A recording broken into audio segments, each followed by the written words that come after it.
Hello friends, welcome to laddu சமையல். இன்றைக்கி நம்ம லட்டு சமையலில் பார்க்க போகிற ரெசிபி வந்து கொழுமிச்சம்பழ சாதம் எப்படி செய்யுதுன்னு பார்க்கலாம். இந்த புரட்டாசி மாதம் பிறந்துருச்சு. இன்னும் ஒரு மாதம் ஃபுல்லாக வெஜிடேரியன் ஐட்டம் தான் போட போகிறேன். நீங்களும் அதை என்ஜாய் பண்ணுங்கள். இப்போ அதுக்கு வந்து சாதத்தை உதிரியாக வடித்து ஆற வச்சு எடுத்து வச்சுருக்கேன். ஒரு கடாய் வச்சு அதில் ஒரு 3 டேபிள் ஸ்பூன் அளவுக்கு எண்ணெய் ஊற்றி வச்சுருக்கேன். நல்லெண்ணெய். எப்போயுமே கலர் சாதம் எதாக இருந்தாலும் எண்ணெய் அதிகமாக ஊற்றணும், அப்போ தான் டேஸ்ட்டாக இருக்கும். இப்போ எண்ணெய் சூடாகட்டும். எண்ணெய் சூடானா நான் ஒரு டீஸ்பூன் கடுகு, ஒரு டீஸ்பூன் உளுத்தம்பருப்பு, ஒரு டீஸ்பூன் கடலைப்பருப்பு, 3 டேபிள் ஸ்பூன் அளவுக்கு வேர்க்கடலை, பச்சை வேர்க்கடலை எடுத்துருக்கேன். இதெல்லாத்தையும் இதில் போட்டுக்கலாம். அதோட கொஞ்சமாக பெருங்காயத்தூள் சேர்த்துக்கலாம். இதெல்லாம் பொரியட்டும். பருப்பு ஐட்டம்லாம் நல்லா பொரியட்டும். காரத்துக்காக ஒரு 4 பச்சை மிளகா, ஒரு 10 பல் பூண்டு கட் பண்ணி வச்சுருக்கேன். ஒரு சின்ன துண்டு இஞ்சி பொடியை கட் பண்ணி வச்சுருக்கேன். ஒரு 10 சின்ன வெங்காயம் கட் பண்ணி வச்சுருக்கேன். கருவேப்பிலை. இது பொரிஞ்சோடனே இதெல்லாம் சேர்த்துக்கலாம். வெங்காயம் ஆப்ஷனல் தான், உங்களுக்கு வேண்டாம்னா வெங்காயத்தை சேர்க்காதீங்க. ஆனால் வெங்காயம் சேர்த்து நல்லாயிருக்கும். நல்லா பொரிஞ்சு வரட்டும். கடுகு, கடலைப்பருப்பு, வேர்க்கடலையெல்லாம் பொரிஞ்சிருச்சு. இப்போ நம்ம எடுத்து வச்சுருக்கிற வெங்காயம், பச்சை மிளகாய், இஞ்சி பூண்டு, கருவேப்பிலையை சேர்த்துக்கலாம். சேர்த்துட்டு நல்லா வதக்கிக்கலாம். இதில் ஒரு டீஸ்பூன் அளவுக்கு மஞ்சள் தூள் சேர்த்துக்கலாம். நல்லா வதங்கட்டும். இந்த வெங்காயம்லாம் சீக்கிரம் வதங்கிறதுக்கு கொஞ்சமாக தூள் போட்டுக்கலாம்.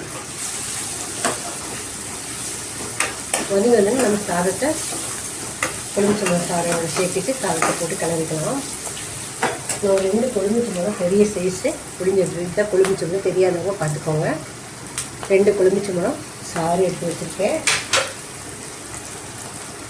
இவ்வளோ சாறு வந்திருக்கு. இதுக்கு தகுந்ததான் நம்ம ரைஸை போட்டு கிளறிக்கலாம்.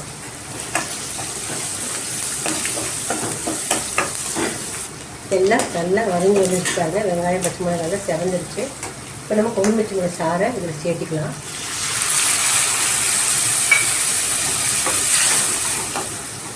இந்த சாதத்துக்கு தேவையான உப்பு சேர்த்துக்கலாம். அப்புறம் பத்துலேருந்து நம்ம போட்டுக்கலாம். கொஞ்சம் நேரம் கொதிக்கிட்டு ஒரு பச்சை வாசனைலாம் போடுவோம். நல்லா பச்சை வாசனை போகும், கொதிக்கட்டும். இந்த கொழுமிச்சம்பழம் நாங்கள் ஸ்கூல் டேஸில் இன்டர்வெல்லில் இதுதான் எங்களுக்கெல்லாம் ஸ்நாக்ஸு. இழந்தப்பழம், ஜவு மிட்டாய், இந்த கொழுமிச்சம்பழம், கலாக்காய், நெல்லிக்காய் தான் விட்டோம். இதை நாங்கள் வாங்கி மிளகாப்பொடியை தூவி இன்டர்வெல்லில் டெஸ்ட் மேலே சாப்பிடுவோம். இந்த கொழுமிச்சம்பழம் சாதம் செய்யும்போது அந்த மெமரிஸ் வருது. நல்லாயிருக்கும், ட்ரை பண்ணி பாருங்கள். எலுமிச்சம்பழம் சாப்பிட்றது கொஞ்சம் டிஃப்ரெண்ட்டான டேஸ்ட்டில் இருக்கும். நல்லா லஞ்ச் பாக்ஸ் கட்டி கொடுக்குறதுக்கு ஈஸியாக இருக்கும். இங்கே நம்ம ஊருக்கு போகும்போதும் செஞ்சு எடுத்துகிட்டு போகிறதுக்கு நல்லாயிருக்கும்.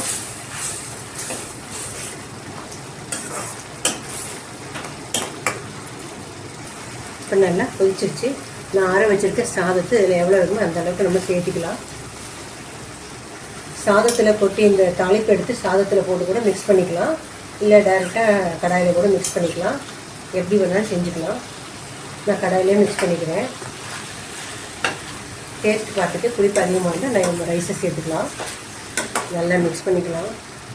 இப்போ நல்லா மிக்ஸ் பண்ணிட்டோம். புளிப்பு நிறையா சாப்பிட்றவங்களா இருந்தால் ரைஸ் கம்மியாக சேர்த்துக்கோங்க. புளிப்பு நார்மலாக சாப்பிட்றவங்க ரைஸ் கொஞ்சம் கரெக்டாக சேர்த்துக்கோங்க. நான் கரெக்டாக சேர்த்துருக்கேன். இந்த ஸ்டேஜில் உப்பை செக் பண்ணி பார்த்துக்கலாம். உப்பு கரெக்டாக இருக்குது. அதனால் நான் சேர்த்துல. அவ்வளோதான். எல்லாத்தையும் நல்லா மிக்ஸ் பண்ணிட்டோம். அடுப்பு ஆஃப் பண்ணிடலாம். அவ்வளோதான். நம்மளுடைய சூப்பரான கொழுமிச்சம்பழ சாதம் அட்டகாசமாக ரெடி ஆகிடுச்சு. உருளைக்கிழங்கு வரவங்களோட சாப்பிட்டோம்னா அட்டகாசமாக இருக்கும். இதுக்கு காம்பினேஷன் அதுதான் நல்லாயிருக்கும். கொஞ்சம் நேரம் அப்படியே இருக்கட்டும். அதுக்கப்புறமா நம்ம சர்வ் பண்ணிக்கலாம். நீங்களே இதே மாதிரி செஞ்சு பாருங்கள். பிடிச்சிருந்தால் லைக் பண்ணுங்கள், ஷேர் பண்ணுங்கள், கமெண்ட் பண்ணுங்கள். நம்ம சேனலை சப்ஸ்கிரைப் பண்ணுங்கள். மறக்காமல் பெல் ஐக்கானை கிளிக் பண்ணுங்கள். தேங்க்ஸ் ஃபார் வாட்சிங்.